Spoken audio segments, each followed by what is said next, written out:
En el nombre del Padre, y del Hijo, y del Espíritu Santo. Amén.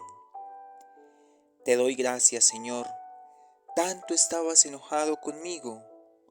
Tú eres un Dios de amor, y ahora soy tu amigo. Te busco a cada instante y te persigo. Eres tú mi consuelo.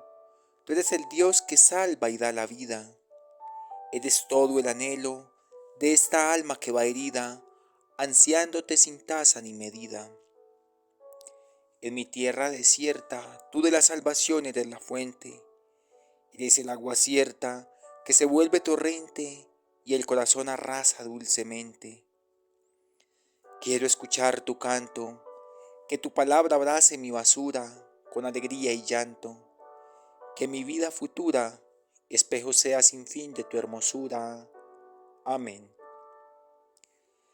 Lectura del Santo Evangelio de nuestro Señor Jesucristo según San Juan. Capítulo 20, versículos del 19 al 31. Al anochecer del día de la resurrección, estando cerradas las puertas de la casa donde se hallaban los discípulos, por miedo a los judíos, se presentó Jesús en medio de ellos y les dijo: La paz esté con ustedes.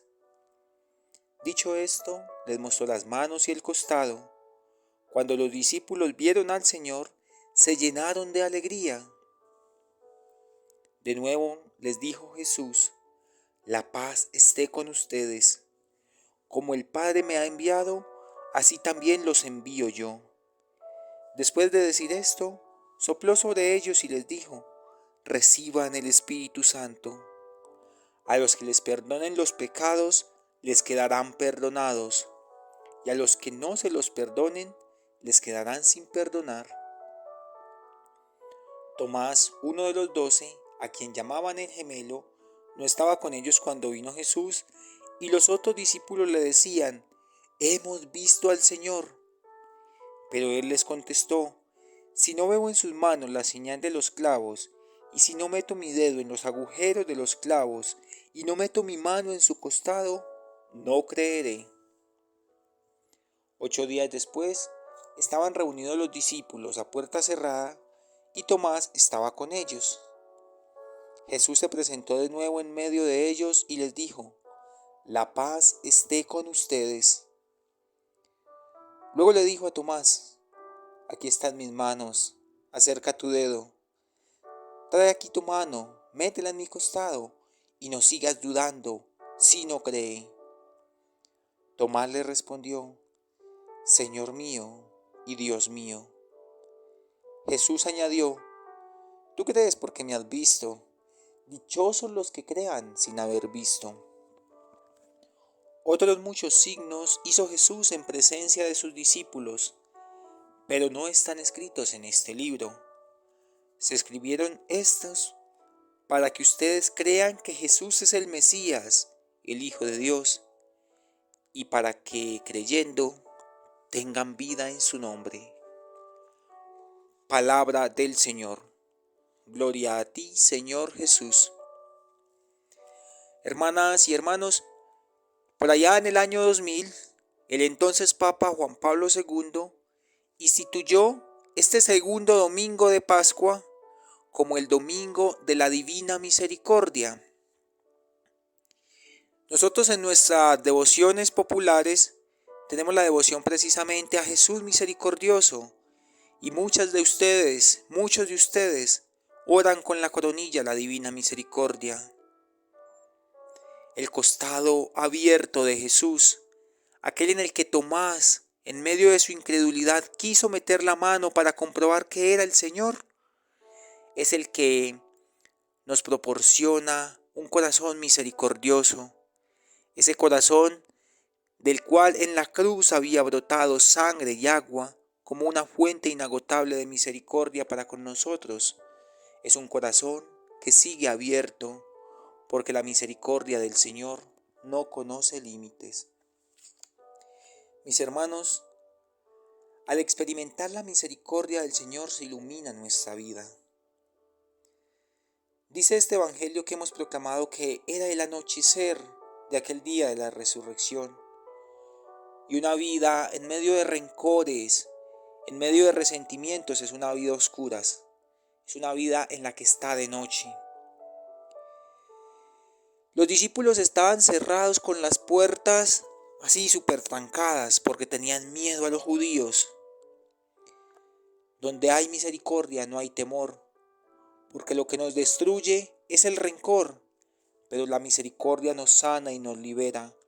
Y por eso Jesús, no una ni dos, sino 3 veces en este texto del Evangelio, nos dice, como le dijo a sus discípulos, la paz esté con ustedes.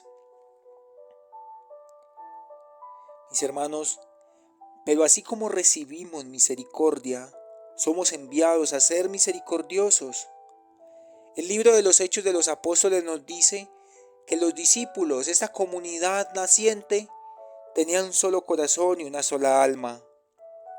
Tener un solo corazón significa ser misericordiosos los unos con los otros, porque a pesar de la diferencia, a pesar del error tuyo o mío, somos capaces de construir puentes y no muros, de buscar puntos de unión y convergencia en el nombre de Cristo Jesús y no puntos de desunión y no puntos de separación.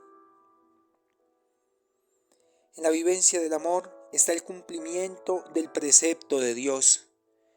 Dice el apóstol Juan en la primera de sus cartas, lo que hoy proclamamos en la segunda lectura, que quien ama a Dios cumple los mandamientos y que demostramos que amamos a nuestros hermanos cuando cumplimos los mandamientos de Dios. No se nos olvide que ya Jesús nos enseñó de qué iban los mandamientos, en qué consisten los mandamientos. Amar a Dios sobre todas las cosas y amar al prójimo como a sí mismo, porque el que ama cumple la ley entera. Y solo alguien capaz de amar a Dios sobre todas las cosas y amar al prójimo como a sí mismo es alguien capaz de ser compasivo y misericordioso, como el Padre lo es con nosotros. Y Jesús tiene una manera muy particular de mostrar su misericordia para con nosotros. Jesús sabía que su presencia física no iba a estar todo el tiempo en este mundo, pero su presencia real sí se iba a seguir manifestando a través de la iglesia, guiada e iluminada por el Espíritu Santo, y por eso a los apóstoles, allí reunidos, les da el poder de ser misericordiosos, el poder de perdonar nuestros pecados. Y por eso, en esa sucesión apostólica ininterrumpida, los presbíteros, enviados por los obispos que han recibido esa sucesión apostólica, te perdonan tus pecados y los míos. Tú no te confiesas con el sacerdote porque el sacerdote sea santo o porque el sacerdote sea perfecto. Tú te confiesas con el sacerdote porque él ha recibido de Dios el encargo de ser misericordioso, de perdonarte tus pecados. Uno podría decir, pero ¿cómo voy a ir donde alguien que es más pecador que yo? Y de hecho es la excusa de muchos de nosotros para omitir la confesión. Y sin embargo, cuando enfermamos físicamente, vamos donde un médico. No porque este médico esté sano o porque este médico sea perfecto, sino porque él ha recibido el encargo de la medicina, de curar nuestras enfermedades. Si eso lo hacemos en el ámbito de lo físico, ¿por qué no lo hacemos en el campo amplio de nuestra espiritualidad?